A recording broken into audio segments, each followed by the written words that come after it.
Taxa Selic elevada e o VGHF11 não para de cair. Não deveria ser o contrário? Ele não é um fundo imobiliário de papel, portanto, não deveria entregar rentabilidade melhores aí com essa Selic elevada? No vídeo de hoje, uma análise completa aí desse fundo imobiliário que não para de escorregar aí na Bolsa de Valores.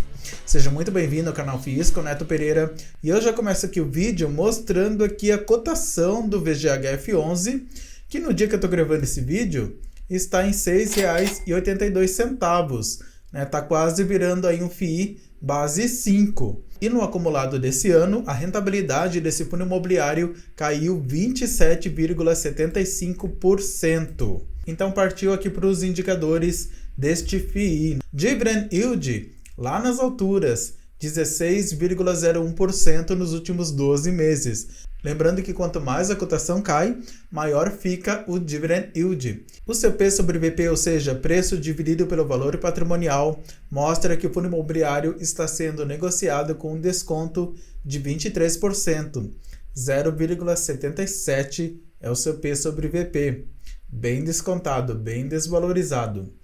Liquidez média diária de 3,4 milhões por dia e ele teve uma desvalorização aí na sua cotação nos últimos 12 meses de 15,70%, considerando aqui os rendimentos. E olhando aqui o gráfico de 5 anos dessa cotação padrão, a gente consegue ver aqui como essa cotação veio caindo aí ao longo do tempo, né, sendo que lá em 2021 estava aí na casa dos R$10 e agora, né, R$ 6,82. Então ele é um fundo imobiliário de papel do segmento híbrido. Ele investe aí não apenas em CRIs, mas ele investe também em ações, SPS, FDICs, né, e cotas de outros fundos imobiliários. Ele tem um número de cotistas que supera 406 mil. Olha só o seu preço justo, seria R$ 8,86.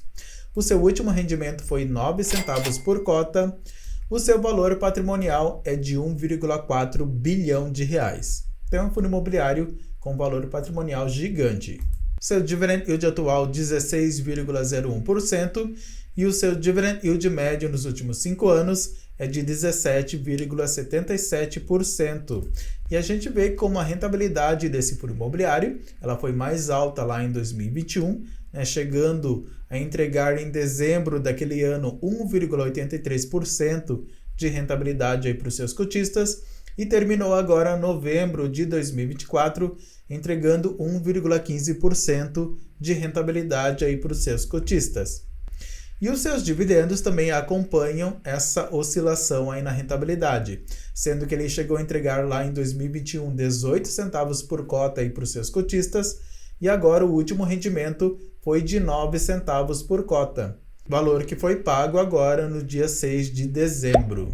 E comparando a rentabilidade do VGHF11 em relação ao IFIX e também ao CDI, a gente vê que ele supera sim a rentabilidade do IFIX, porém ele não bate a rentabilidade do CDI nos últimos 5 anos, né? Sendo que o CDI ele está aí bem atrativo, já que o CDI ele tem uma rentabilidade muito próxima com a taxa Selic.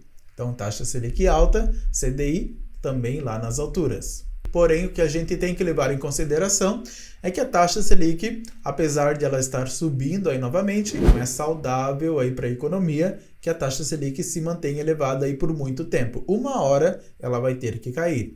E aí, provavelmente, a rentabilidade desse FII, assim como na maioria aqui desse período, ela vai bater aí o CDI.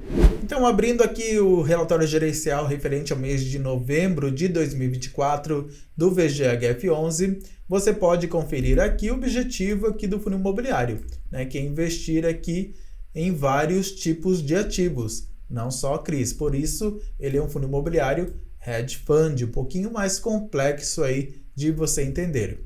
E no mês de novembro, o fundo imobiliário encerrou com 97,2% do seu patrimônio líquido alocado em ativos alvos, distribuídos em 151 diferentes ativos, num total investido de 1,3 bilhão de reais. Os recursos líquidos estavam investidos em instrumento de caixa. e o último rendimento aqui, como eu citei, foi de 9 centavos por cota. Então aqui o gestor ele já comenta por que o fundo imobiliário está tendo aí um resultado negativo. Ao longo do mês, houve uma variação negativa do patrimônio líquido do fundo ao redor de 20 centavos por cota. Bastante coisa, né? Derivada do ajuste negativo da marcação a mercado tanto na carteira de CRIs indexados ao IPCA, decorrentes de uma abertura das taxas das NTN-B, como da marcação a mercado negativa da carteira de FIIs e ações do fundo. Então esse é um dos motivos aí porque o fundo imobiliário está apresentando aí resultados tão negativos, a marcação a mercado. E aqui ele também descreve as alocações que o fundo imobiliário fez, influenciadas pelos movimentos macroeconômicos e as turbulências do mercado. Então o próprio gestor ele também comenta esse estresse todo aí do mercado financeiro. E aqui o fundo imobiliário ele continua trazendo esse caso de inadimplência. Os CRIs Celina, que passaram a representar 1,4% dos ativos do fundo, continuam inadimplentes desde o mês de junho. Já o CRI Guaicurus, que representava 0,8% dos ativos, deixou de existir. Foram acionadas as garantias. O fundo imobiliário recebeu 2 terrenos na cidade de São Paulo, que já está colocando à venda e até agora ainda não conseguiu concretizar essa venda. Aqui você vê a carteira de ativos desse fundo imobiliário, uma carteira aqui bem extensa, e aqui você pode ver o CRI VEGRI Mezanino. Esse CRI VEGRI Mezanino e também aqui o FII VEGRI 11, que é um fundo imobiliário aí da própria gestora, do segmento de escritório. A gestora, ela simplesmente tirou aí dinheiro dos cotistas para financiar aí o nascimento desse FII e também investindo lá no CRI VEGRI Mezanino. Essa atitude da gestora fez com que muitos investidores ficassem chateados e vendessem suas cotas desse FII. E isso acabou desvalorizando e tirando aí também a confiança aí do cotista na gestora. Então você pode ver que 49,6% do seu patrimônio, quase metade, está investido em CRIs, 42,6% em FIIs, SPE 5,6%, FDICs 1,1% e também ações 1,1%.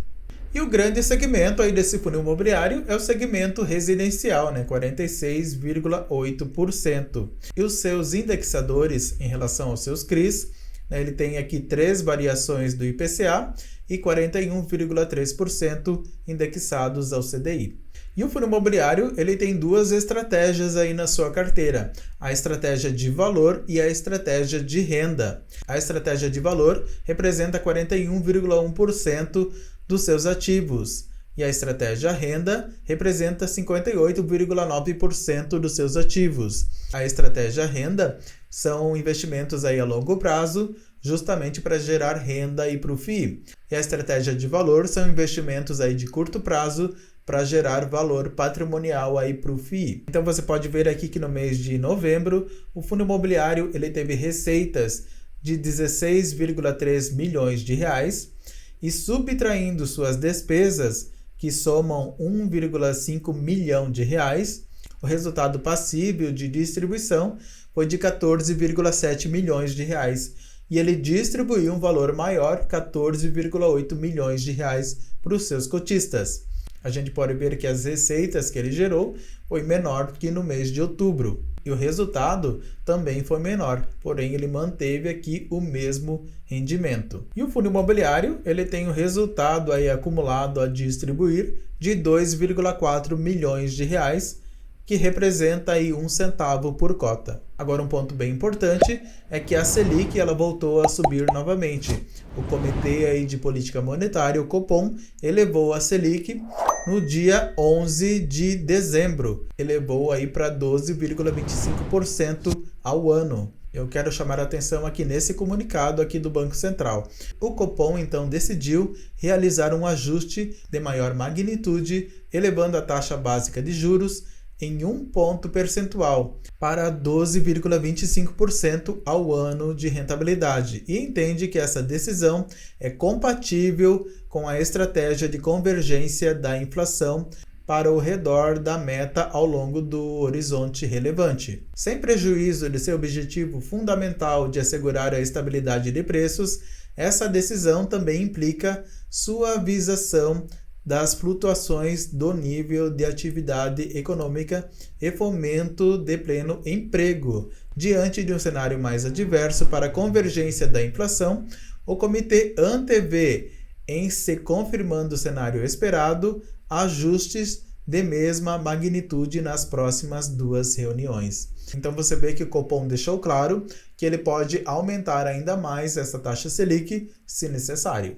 E apesar do VGHF11 ser um fundo imobiliário de papel, ele tem risco de crédito. Quanto maior for essa taxa Selic, mais risco ali de crédito esse fundo imobiliário pode sofrer. Então, apesar de taxa Selic elevada ser muito bom aí para FIIs de papel, é um risco aí que esses fundos imobiliários eles sofrem. Por falar em risco, muitos investidores tiram dinheiro aí da renda variável para colocar na renda fixa, já que ela está sendo atrativa, e também para colocar lá fora, sendo que o dólar aí também está bastante forte.